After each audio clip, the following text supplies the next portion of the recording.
Bakilanzi baffe abalungi tuli mu kujja Abu Dhabi. Mwebale kola orders za mu budde. Tutekayo post tubategeza tugenda kujja. So nako lwaleero. Of course wiki agenda kujja siba bonna bonna bakoze eki. Mwenna aba orderings wiki abeerenga gyo kubasiba Abu Dhabi tuli mu kujja twetegese buli kimu kirina. Home service. Mwebale nnyo kutwagala.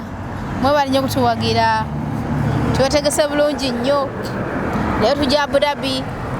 Enkya tulina ba clients aba Russell Kaima namwe tugenda kujja naye nga mwasuze mutya. Mwasiye mutya. Muliyo mutya. Munasula mutya. Kuti musakuba nabo bagambe nti ojja. Ebizigo naye twakoze eki? Kozi kino kyani? Kino kya gundi. Kino kya Vero. Reste kyekiri. Ekyo kiri mu ka lightening.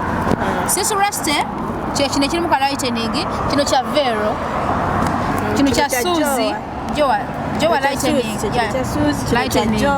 Jowa tujja, Suzi tujja, Vero tujja, reste tujja. Sarah gogenda okusiba, tugenda kujja mukwano tukusibe.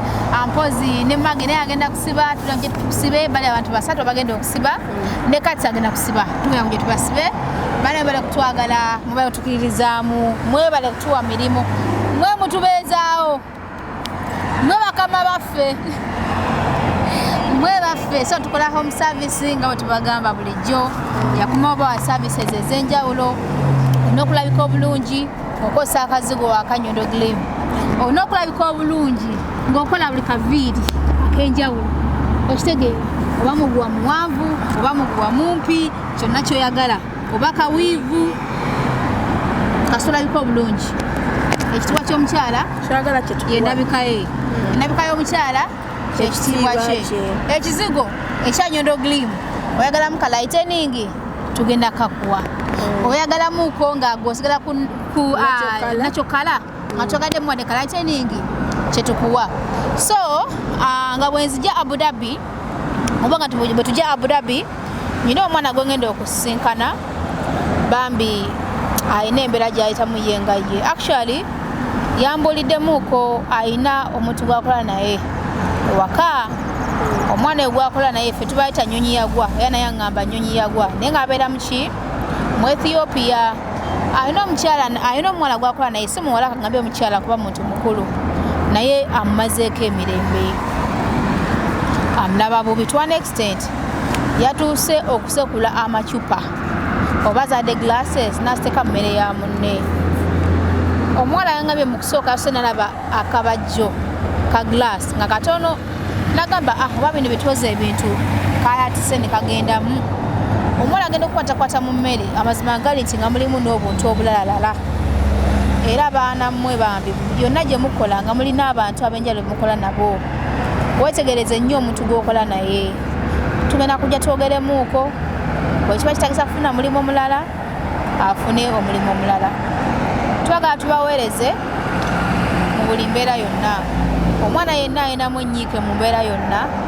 atusobola okulaba engeri gy'ayinza okuba nga ataasibwamuuko kubanga womba nga temuli bulungi naffe tubeera bulungi ono omwana client wange era be bamu kubatandikira ddala okusiga ekizigo ekya Nyondo Glim naye yatuusa ekiseera n'angamba Rozet amazima gali nti yeyo saagala kizigo naye ABCDEFG nempuliriza kyonna kyaŋŋambye so olwaleero ngenda kubanga naye mulaba Abu Dhabi then n'omulala yaŋŋambye ayinayo engoye za charity bakama be bamuwa engoye nga nnyingi n'aŋŋamba ngendeyo abeere nga azimpa nkomewo nazo so that nsobola ozisindika e Uganda netuziwa abaana mu Nyondo charity nga bwe tubaye tukola bulijjo era mukwano tweyanzeege wanteeddeko ka location ngenda kuba nga nkutuukako engoye waŋŋambye ziri prepared tubeere nga ate tukola ki tuzitwala byebyo baganda baffe naye nga gwonna gy'oli wala services zaffe ebintu bingi bye tukola byenyinza okumenya ne byesiza kumenya wabula gwe jangu mu inbox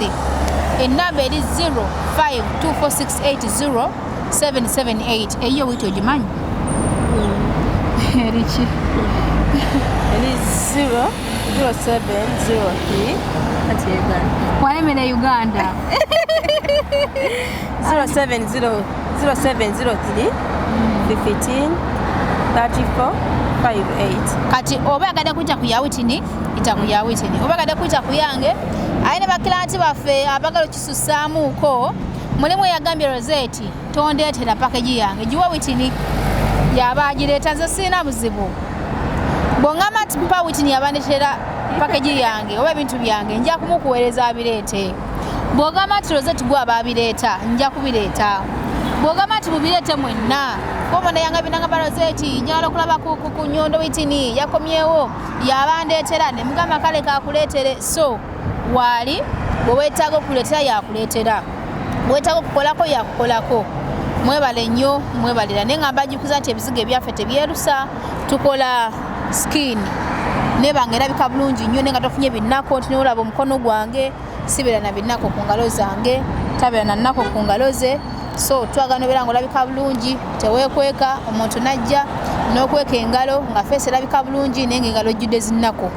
Ffe twagala tukutereeze obeere nga wenna obalansinga, nga wobikkula kaviivi nga kyekyo, nga wobikkula kakoona nga kyekyo, wonna wobikkula nga kyekyo muganda wange. So mwebale kutwagala, mwebale kutuukiririzaamu, mwebale nnyo, mwebalire ddala. Abu Dhabi kanjiwulumule mpaka Abu Dhabi tujja.